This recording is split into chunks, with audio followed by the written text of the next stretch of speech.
আমি সুলমান কবিরাজে কইতেছি কথা রান্নারা সবাই হুন ভাই বেটার মানুষ যে হে হেবে চাইলি তোমরা হেবে হেবে হেবে হেবে ঘুরে যাও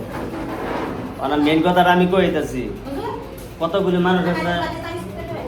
মানুষ আছে রাতের 10টার সময় আওয়া আরম্ভ করে 9টার সময় আওয়া আরম্ভ করে 8টার সময় আওয়া আরম্ভ করে আইনারা দেখুন সকালে ভিডিও আমি ঢালে আইতেছি আইনগর যারা রুগী আছে যারা বিভিন্ন ঠাইর থেকে যারা আইতেছুন সন্ধ্যা 7টার আগে আইনার আইনে উপস্থিত থাকবেন যদি 7টার আগে যদি উপস্থিত থাকুন তে 8টার তুরিতে লাশ চিকিৎসা হইব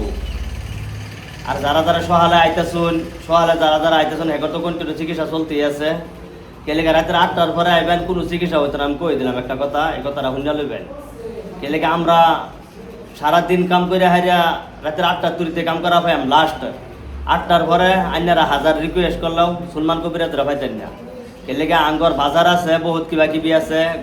ঘরের মধ্যে বহুত কিবা কিবি বাজার করুন লাগে বহুত কিবা কিবি রেস্ট লোন লাগে আঙ্গর খালি কবিরাজের মধ্যে থাম যেতে হইতো না ঠিক আছে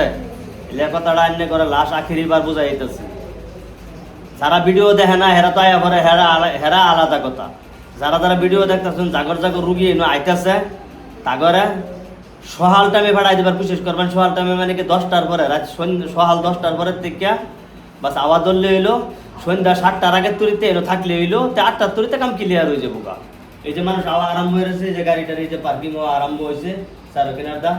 মানুষে বুঝতেছে কোন টাইমে আল্লাহকে সবই আইতেছে এর লিগে আইনার কথাটা বুঝাইতেছে সবই কথাটা মান্য লইবেন আল্লাহ হাফিজ।